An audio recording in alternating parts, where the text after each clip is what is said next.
What's up, everyone? Welcome back to the channel. I'm here with Bennis, fellow movie enthusiast. Yeah, thanks for Um, having me. we just saw Killers of the Flower Moon last week, had a little week to digest, and we're going to be doing a first time ever review of a movie on this channel, which is something we haven't done before. So let's start by talking about the let's start talking about the movie itself, the script, what historical events it was inspired by. What did you think of that? Well, just a quick recap.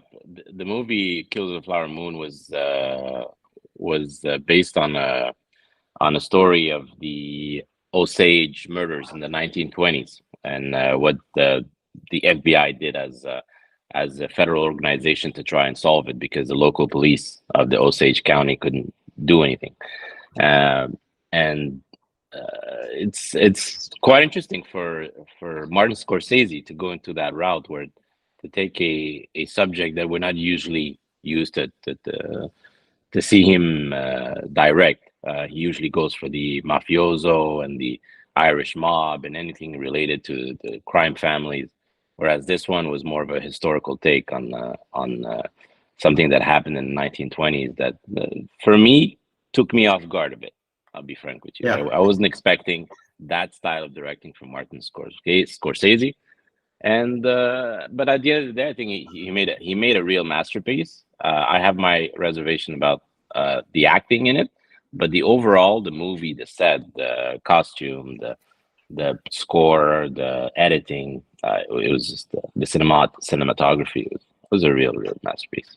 and for me, I thought, because if you look at what the script originally was and what the book is, it seems a lot more Scorsese, because it's originally just like an FBI movie. It's like a crime movie. FBI, the main character of the movie was supposed to be Jesse Plemons' character, the FBI agent, but who in the final cut of the movie is only for like 20 minutes in the movie, right? And Leo is going to play him.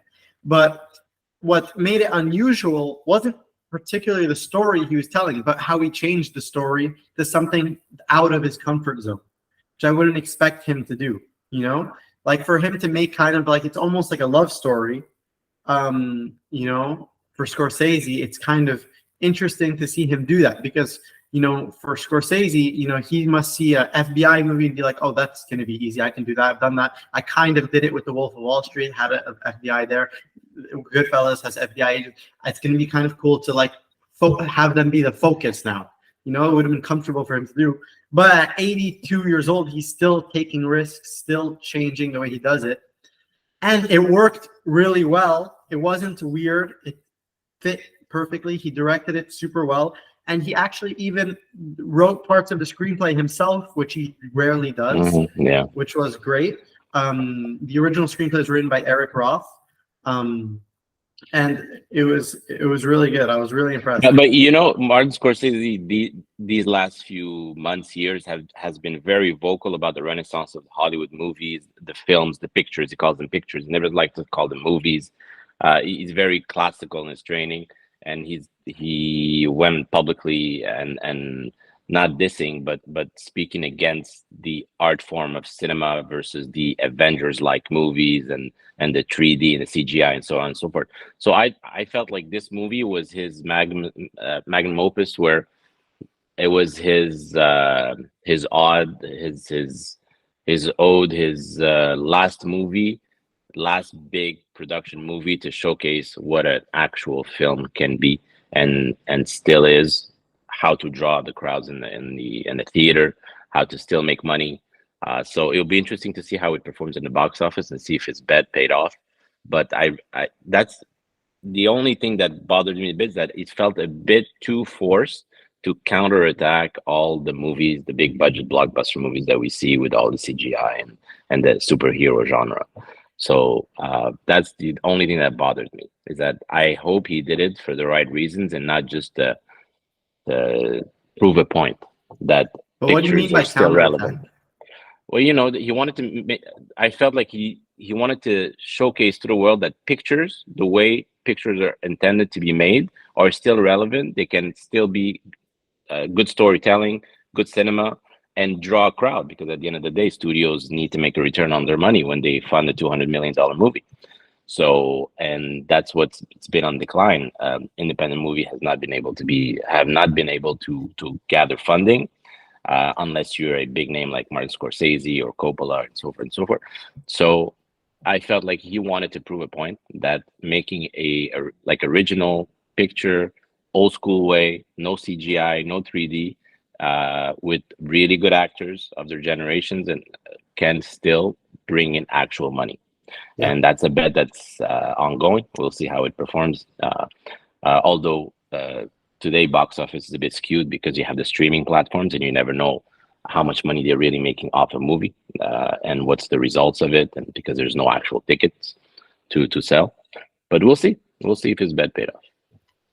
Yeah, and the thing about that is that I kind of disagree that with what you said about how this movie was for him to like counterattack kind of the modern studio system, because he's been planning on making this movie for a long time. And like, you know, when you see a director make a movie, it's not just like, oh, here's a script, okay, I'll make it. It's like it took him since like I think 2009 to get funding for this movie. I was actually watching an interview on David Letterman with Robert De Niro and Dustin Hoffman that came out in 2011. David Letterman's last year, I think. Mm-hmm. De Niro says, "Oh yeah, I'm working on a gangster thing with Scorsese, Al Pacino, and Joe Pesci." I swear to God, he said this in 2011. The Irishman only came out in 2019. So Scorsese is also, he's an old man. He's not looking for like some kind of revenge on these movies. He doesn't hate Marvel movies. What he says about them is true, and it's that it's a different art form. It's not cinema. It's a different thing, agree and it's a with good it. thing. You know, so he wouldn't just spend his life making a movie for someone else. The truth about Killers of the Flower Moon is that it's a personal story to Martin Scorsese that he wanted to tell, and it means something to him.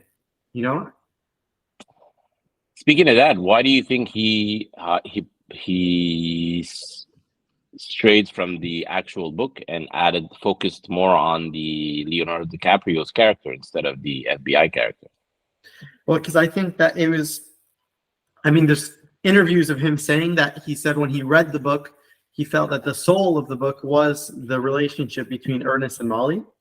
But that's not why I think is the real reason. I think the real reason is because people have seen him do just a straight out crime film before, and he wanted to do something different. He's never really done something like this, and it's good to switch it up. He wanted to switch it up, And also, but even what he says in the interviews, he's kind of has a point, because if you look at the last 30 minutes of that movie, they're great, but they're significantly less like captivating. Like, it's not that they're bad, they're really good. I'm not saying anything in the difference of quality. I think that the film throughout the whole runtime is an equal quality. But what I mean by less captivating is that the story itself, what it's trying to say, is less interesting from a base standpoint than what it was telling in the first half of the movie. You know what I mean? Look, in movies, there's this rule where it's always better to have a bad movie with a great ending than a great movie with a bad ending. I'm not saying the ending was bad. It was just, for me, it was a bit predictable. It didn't match the twist ending of the usual movies that Martin Scorsese pulls off, like in The Departed, like in Goodfellas. Like even when he goes on a historical story, there's always a bit of a not Tarantino-esque twist ending, but just there's always something that surprises you. In this case, it was a bit monotone the way it ended, whereas in other movies, there's the aspect of the added drama or added because it's always based on a true story, but it's never a true story. You always add things up to make things a bit more interesting. And I felt like in this case, he didn't add that much. He just basically shot the truth, the reality of it, and the reality of it is far less interesting sometimes than the made up stuff. Yeah, but okay, now to kind of stray away from the historical context of it, I thought that, honestly, I know this is a hot take, but I think it's the best shot Scorsese movie of all time. I think it's a Scorsese movie with the nicest cinematography by far.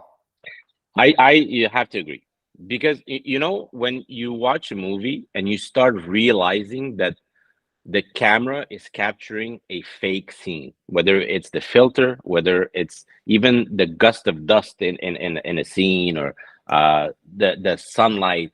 You understand that there's cameras around. You understand that there's a road next to it where there's pickups, and it's actually our time and they're just faking the scene. In this case, you really felt like you took a time machine and filmed the 1920s. Yeah. Uh, it it And felt like even in even some of the the shots, like the lands, it felt like you took a time machine and went there, and that's what makes it but a Oscarized movie. That's what they look for. They yeah, look for into the realism of things, and I think it was his best shot. Because you know sometimes you watch a movie and even the seam of the suits, and you know that they've been sewn by a costume designer. In this case, you felt like people actually were living in that era with yeah. everything in it. So that was, yes, I would have to agree that that was But his one thing best that I kind movie. of, that one kind of thing I was thinking differently is that I don't really necessarily think that in the set design. I'm talking specifically more about the shots themselves. And I thought that even some of the shots looked like they were from a 1920s movie. And there's one instance in the opening scene, spoilers for everyone, when you get that shot of the oil rumbling on the ground, Yeah, the film itself was shaking. It wasn't like the camera was shaking. The actual film stock yeah, it's pretty good. looked like it was shaking. And I thought that was so interesting. And um, I love the also like in the beginning, there's like that montage saying, "Oh, the Osage are the wealthiest people per capita on Earth." Yeah, Those black and white, like 16 millimeter, like shots, looked like they were from that era. They didn't look like a yeah, I know. movie That's what was I it. meant. And you see It's it all the really, time in movies where they're depicting a period and they do a black and white building. yeah, Like and you know the it filter's didn't. fake. You knew that they were filmed now. But if I just saw those before, I would have think it was filmed then. Yeah, I was actually confused. I said, "Am I?" That's the question I asked while I was watching the movie. I said, "Am I watching real footage or actor footage?" And that would blew my mind. The way he did it Yeah. was really really good. Speaking of footage, how about cast and characters? Huh? The performances. We might disagree on certain things here. I don't think Okay. that it was Wait. Leonardo Here's the thing DiCaprio's about the best performance. performances. I don't Let think me say so. something about the I don't think performance. so. I think Robert De Niro's accent was really bad. If I'm being honest, I thought it was really not believable whatsoever. I thought his acting as the character was good enough. I was convinced that the Osage people kind of trusted him, and it hurt to see him betray their trust. Which you can't do that without a good actor. You can have a great screenplay that shows it through dialogue, but if you don't have a good actor to convey those feelings and dialogue, and when they're See, talking, it I doesn't work. for me, it didn't bother me. I know like there's the accent from the South is a bit different. I'm not an expert in it, but I never thought that Robert De Niro had a weird accent, or the accent didn't match his acting. Meets Leonardo DiCaprio, his teeth and the haircut. It reminded me But of that was the Charlie. main. That But was what the guy looked like. wait. It reminded me of Charlize Theron in Monster, in the movie Monster. Whereas it's too distracting. Uh, it's just too distracting. You don't really have to make the person look ugly. Could have made him. Is I don't know. It was just it's Leonardo DiCaprio, and let's say in Leo in The Revenant. The Revenant, you felt like he was dirty. You felt you could even smell him like through the screen that this guy lives in the wood. He hasn't showered for 6 months because he has to go hunt for fur. But in this case, I saw just Leonardo DiCaprio with fake teeth and a bad haircut, and that's what bothered me through the whole movie. Nothing is worse than Leonardo DiCaprio's The Departed haircut. So Yeah, that was a buzz cut if I ever saw one. He looked like Buzz in Home Alone. Yeah, that was not good. But Not the good. thing with Leonardo DiCaprio's performance, I agree with you on some points, except the fact that I kind of disagree with you on the teeth thing and the haircut thing, because that's what the actual guy looked like. But besides that, when we're talking about the actual acting, I thought there was one thing Leo did super well in his acting performance, and is that little chuckle he did. He did like a laugh in some scenes during the movie So creepy. that So made creepy. him really look like a retard in a way. Like he looked, He looked like a hillbilly, you know? Well, he looked thick. That's what they said in the movie. So Yeah, exactly. let's take Like that. you know he's kind of like not that smart when the way he laughed, you know? I just expected more of him because I don't know, Leonardo DiCaprio usually like he takes a lot of space in a movie. Even when you see outtakes or you see behind the scenes in like The Wolf of Wall Street, he just his presence is a lot. And in this case, he almost muffled himself.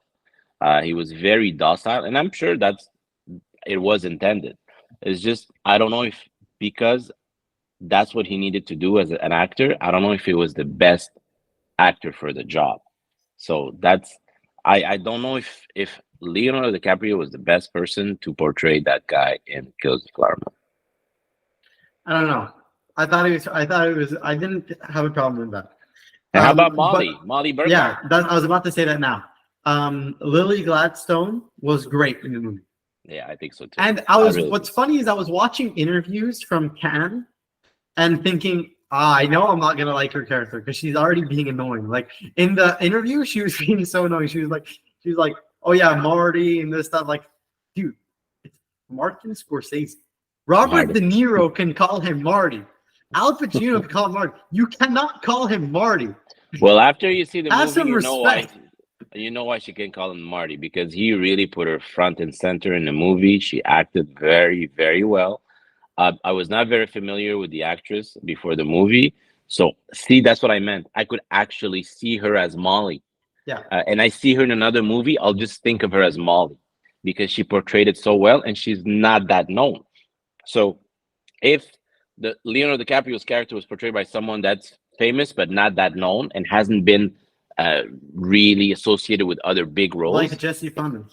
it would have been better, you know. And Jesse would have been great. I Jesse would don't have been know. great. I'm I think telling you, I Jesse would have like been great. DiCaprio as that role. And also, Yeah. like, okay, you can say what you want about the acting, but the studio would want Leo DiCaprio to be the main character from a financial standpoint too. Yes, that's what I'm saying. That's what I come back to what I said in the beginning that this is also a financial bet for Martin Scorsese. That's his legacy to say, you know what, you can still make great movies, great actors, and make money, make a return on it. But here's the thing I have to say about your Leo opinion, and it's that our job as movie fans and critics aren't to say what Martin Scorsese should have done. Martin Scorsese made this movie the way he wanted to make it. And if he saw Leo in this role, then Leo is the one in this role. Because in the end of the day, it's his movie. However, what we can say is that we didn't like that. But that doesn't matter because no one could have been better if the creator says that's what should have. It's hard to explain what I'm trying to say. But like, you know what I mean. You know what Scorsese, I think what it's we're doing right Scorsese's now? movie. If Leo is the main character in Scorsese's movie, he's the main character in Scorsese's movie, you know? Yeah, I think this is our first segment of Agree to Disagree. There you go. That should be a recurrent segment. Agree to disagree. Good All stuff. right. Good stuff. Okay, but Okay. here's the thing. Okay, no, go. What are you gonna say? No, me, I'm done with the Leo. You know, you did a good job. Not great for me. You liked it. I mean, it's good enough for me. Okay, well, here, let's talk about the runtime because this is something that a lot of people are going to ask about, and a lot of people that I talked to about this movie, the first question they asked, did it feel long? You know, that's the question I had before I watched the movie. I want to know, did it feel long? Because a movie like Oppenheimer that came out this summer was a phenomenal movie. I saw it 4 times, loved it, but there were parts that were a bit slow. You know, Yeah. you know what I mean? Like there are some parts where I was like, okay, it's kind of like dragging a bit, you know. And near the end, I was like expecting it to end. This movie, and I don't mean this like it's like a recency bias thing. You know, I've let it sit for 7 days. I on it, well, actually 9 days now. I actually think that the movie went extremely fast. Yeah, I don't And think it's I it's remember not that when it went. we saw Oppenheimer. That one felt a bit long in certain cases. That's actually the first thing I told you when we got out of the movies. But this one I didn't really know. It flowed very well. I tell you, the editing of the movie, the pace, everything was really really good. I just wish that I would be more in a guessing game throughout the movie, whereas it was more of a like a Yeah. straightforward story. So, but here's the problem. Some people that I know ask me, "Would you see this movie?" And I look based on their personality. I say bad movie for you. Say why? It's because it's 3.5 hours. Who And I did you know say that that to? common friend, Who? Salutini. No, Yes, and no, he he went can to watch see it. it. He can No, watch he it. he went to see it, and he was looking at his phone a lot. Trust me. Really? Yeah, yeah. 3.5 hours for someone that's busy like our friend, common friend. So yeah, it's 3.5 hour. I don't know if movies should be that long. I know that in a streaming world, it doesn't matter because you can stop the movie, catch up, so on, watch it in 2 days. But 3.5 hours at the theater, at the movie theater, it for me, it might be too And I long for had no certain people. intermission either. And I Yeah, thought I it thought might be too long. intermission would have ruined the movie, in my opinion. Because if there was an intermission, I would have got detached from like the feeling of it. I would have, because like you're watching a movie and it's going through. It's not necessarily a fast movie. It is a slow burn, but it's not boring at all. No, it's not. And if there was an intermission, then I think it would have been boring because I would have been like, okay, re-energized, getting back up, then sitting down again. Yeah. I just want to sit down once. If I had to get up and then sit down, it's kind of like the transition would be too much, and I would have been like, okay, no, No, I you already cannot. got You up. can. I want to stay up. You gotta watch a Martin Scorsese movie in one sitting. You cannot split it in two. You will That's lose with The focus. Godfather 2. Whenever the intermission, because in The Godfather 2, even on streaming, it still says intermission on the screen, and Yeah. it lasts like maybe 35 seconds. Most people pause it, go to the bathroom. I sit through it. Yeah, I but just not literally look at everybody's it. a movie fan. That's the problem. Again, we go back to the financial aspect of it. How do you turn a profit for people that just watch movies to forget about their daily lives or just to get a break? We actually watch movies because we love them and it's intricate for us and sometimes even life defining certain movies. So this is what I'm debating. Whereas it is a 3.5 hour movie a good financial decision? That's an open-ended No, question. but yes, when you have Martin Scorsese directing. Yeah, again, the bet It's is the guarantee. ongoing. And it We'll did see do in a well at few the box weeks. office. It had a successful opening weekend, successful opening night, and it's doing well. It's Let me still see. it beat Taylor Swift's Eras tour concert movie for like a couple of days, and Thank the now Lord. those two have been at the top for the whole week. Thank all that is holy for that, What because the hell is that, man? There's I don't people know. standing in the This is a movie theater review with for the another flashlights. a review for another day. But see, I'm looking at the box office mojo right now, and you're looking at domestically 34 million. You know, That's it's domestically. domestically, internationally 25. So a top of, let's say, round it up, 60 million. 60 For a million. 3.5 hour movie, that's good. Yeah, but you And it's understand, it's a on Martin Apple TV Scorsese. Plus too. They're gonna make a profit. Look, Oppenheimer.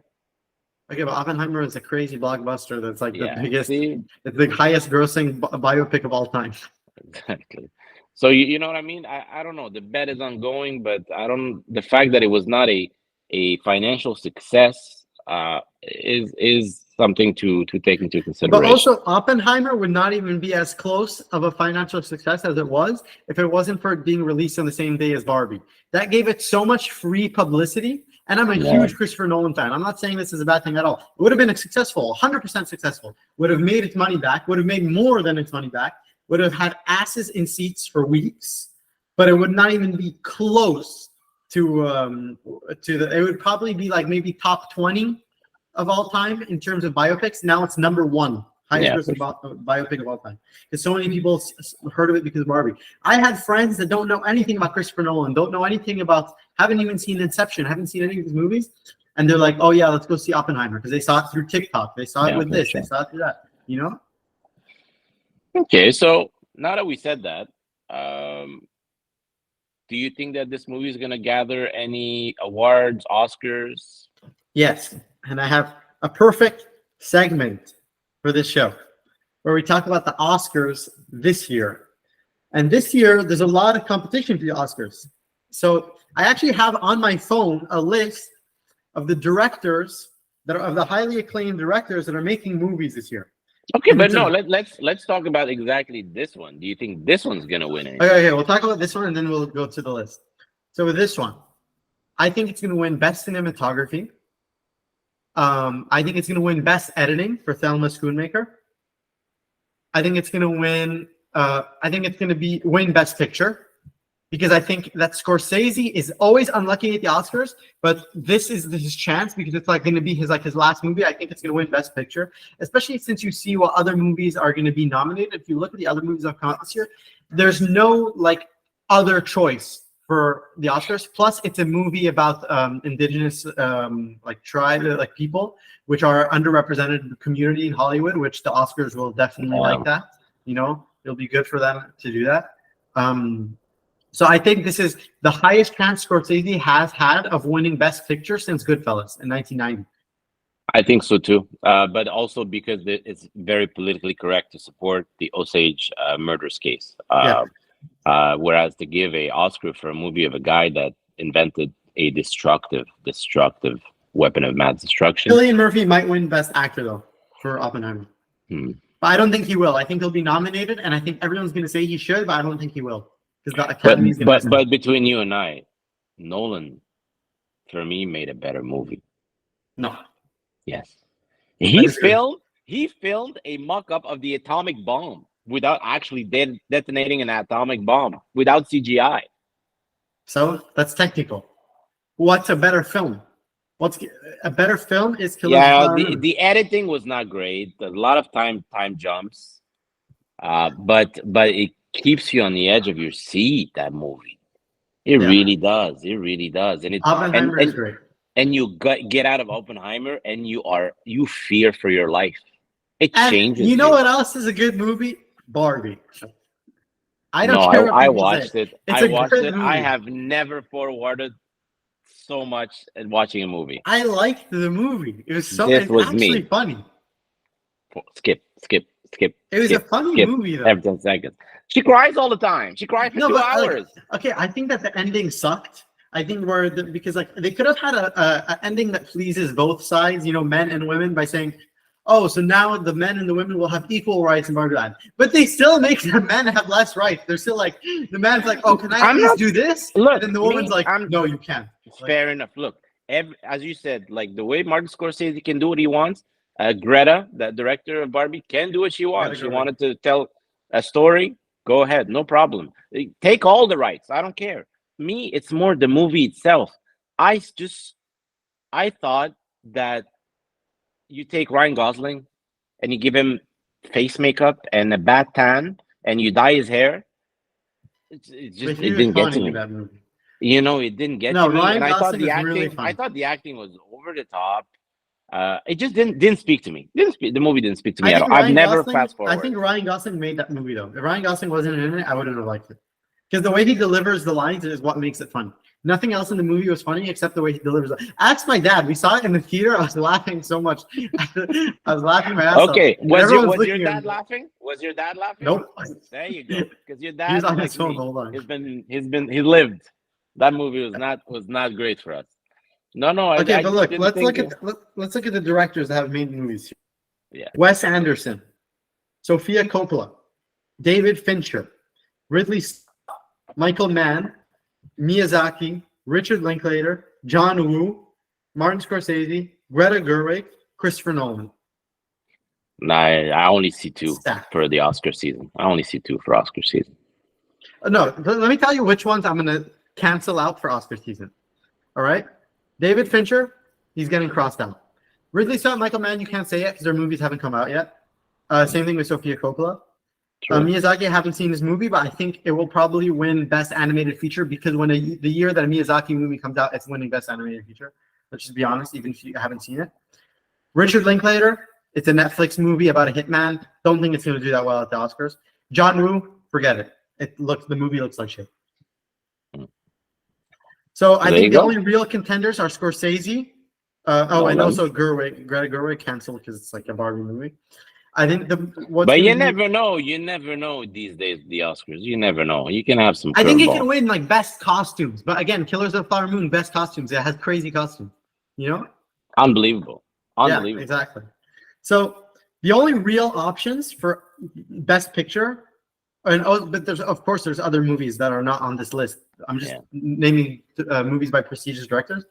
Oppenheimer, Killers of the Flower Moon. And, when Napoleon comes out, maybe that. When Ferrari comes out, maybe that. And when Priscilla comes out, maybe that. So tell me, what the what's the there's every decade you'll take a subject and you'll see a lot of movies pushing or pumping that subject over and over. You see you have World War II movies, you have superhero movies, you have gangster movies, you have terrorist movies, and so on.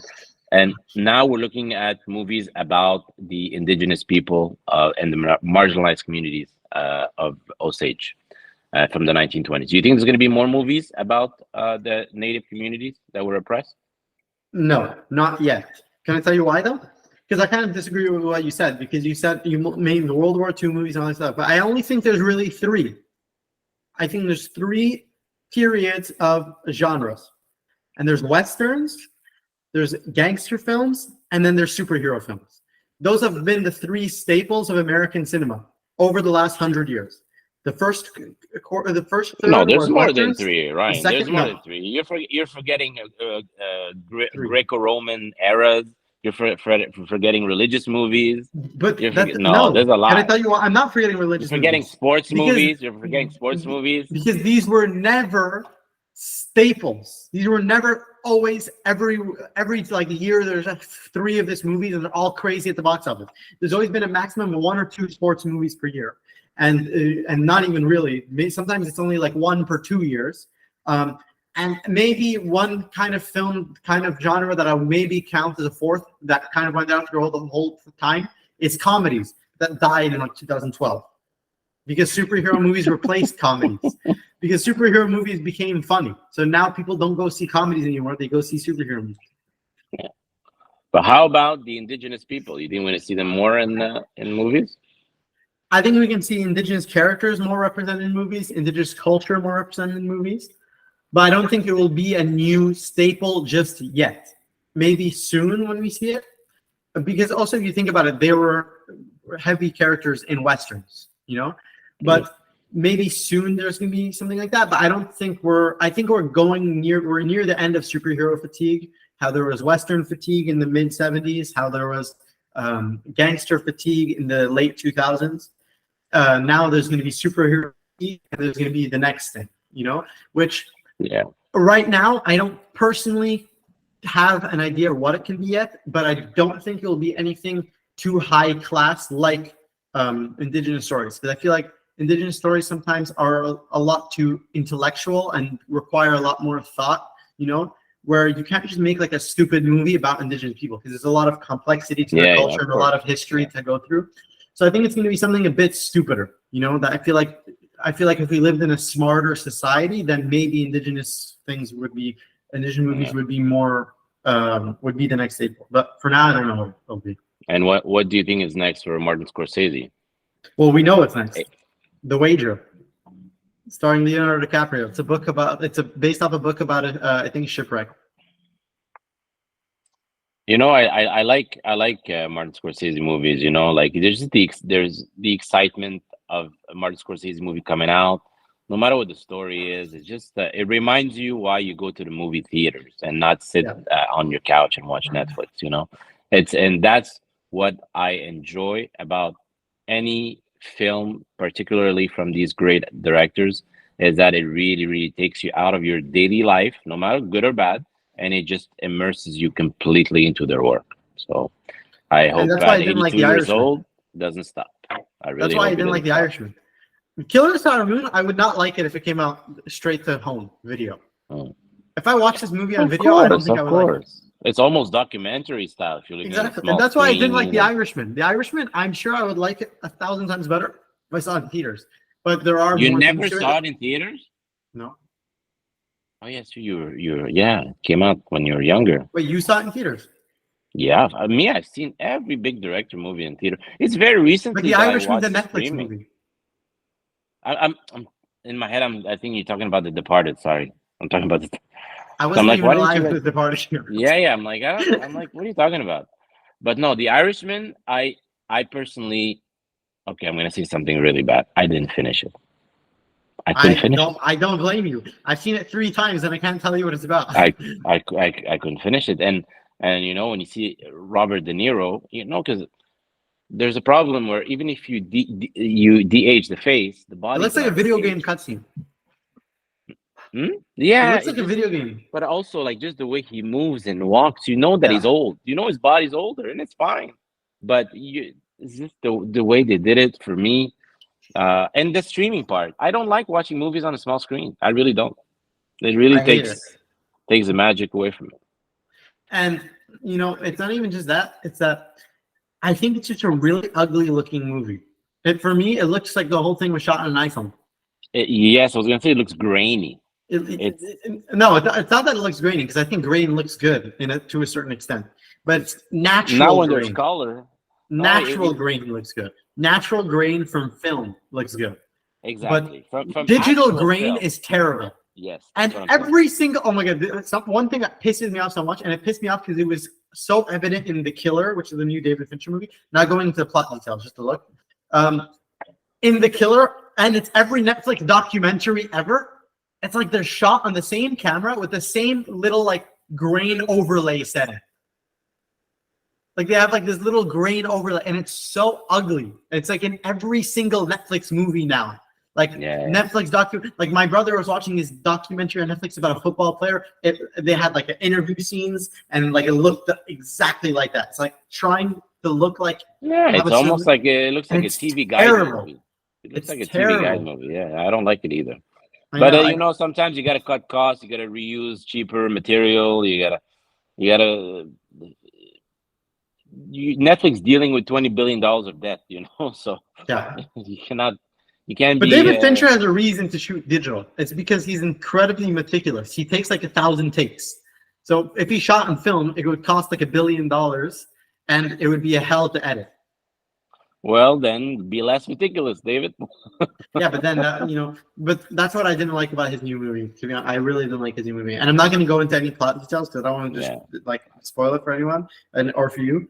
But honestly, it was a really disappointing movie. Like, it was such a like I wouldn't even if you just played this movie for me and told me at the end, oh yeah, that was directed by David Fincher, I would have said, what are you talking about? That was directed by the guy who did I don't even know.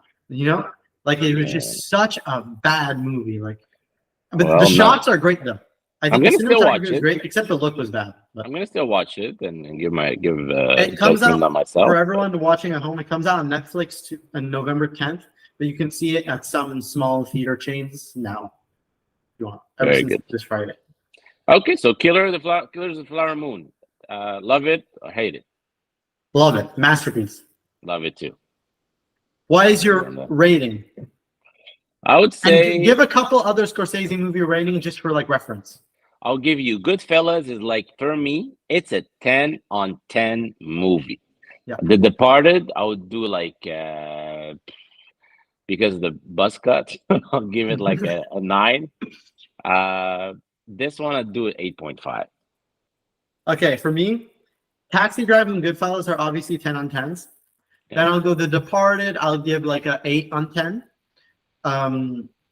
And then Killers Flower Moon, I'll give a 9 on 10. Okay. And The Irishman, I'll give like a 4.5 on 10. Irishman, I can't give it. I didn't finish it.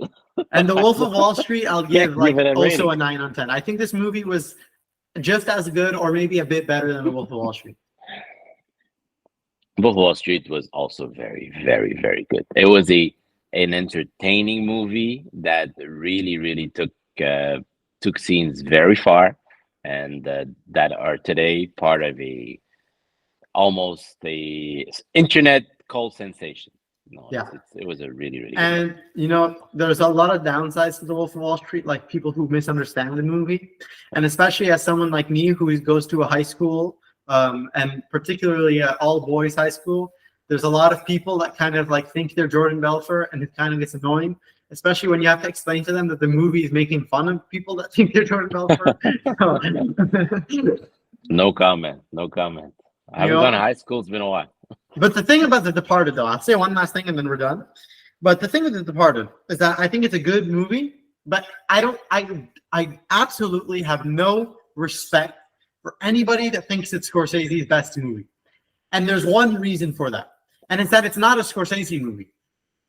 It's a script that Scorsese directed.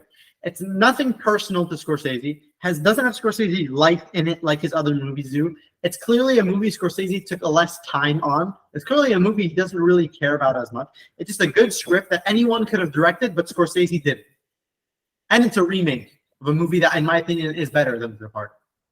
Well, look, there's a lot of mainstream to it.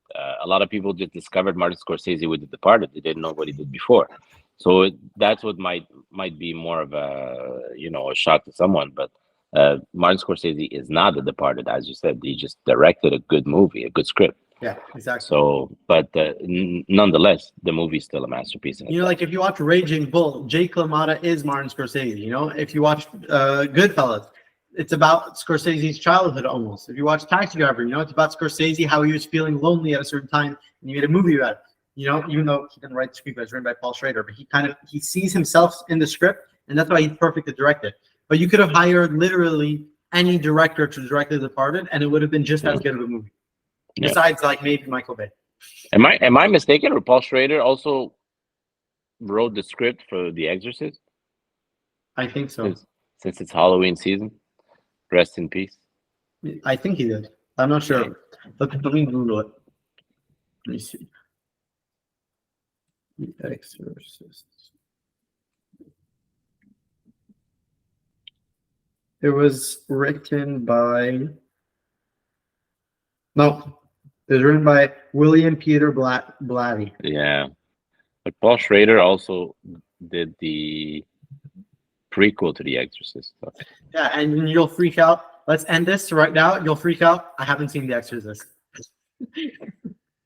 You have 3 days left before Halloween. Get cracking. I'm definitely not watching the movie on Halloween. I won't sleep tonight. Please watch it. It's a really good movie. It's one of my favorite horror movies, and it's not even about horror. No, actually, the only movie that matters is the first one. I'll be frank. Doesn't count? None of them do. There's a lot. There's multiple sequels. Multiple. I thought there was only this one, the one that just came out. No, there's Exorcist 2, where anyway, I'm not going to get into details, but there's about 4 movies after the original Exorcist from the 70s. But it's really that watch it and then call me. Well, look, I'll tell you what. Cineplex is playing The Exorcist. I'll watch it in theaters because I'm probably not going to get around to watching it at home. I'll watch it in theaters. And also, Halloween is also playing in theaters again for Halloween, so I'll probably watch that too.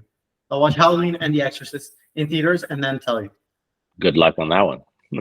Okay, everyone. Thanks for watching. Watch Killers of the Flower Moon, directed by Martin Scorsese, written by Martin Scorsese and Eric Roth, starring Leonardo DiCaprio, Robert De Niro, and Lily Gladstone. Check it out. Great movie. And don't drink too much water before the movie. Thank you, guys. Bye.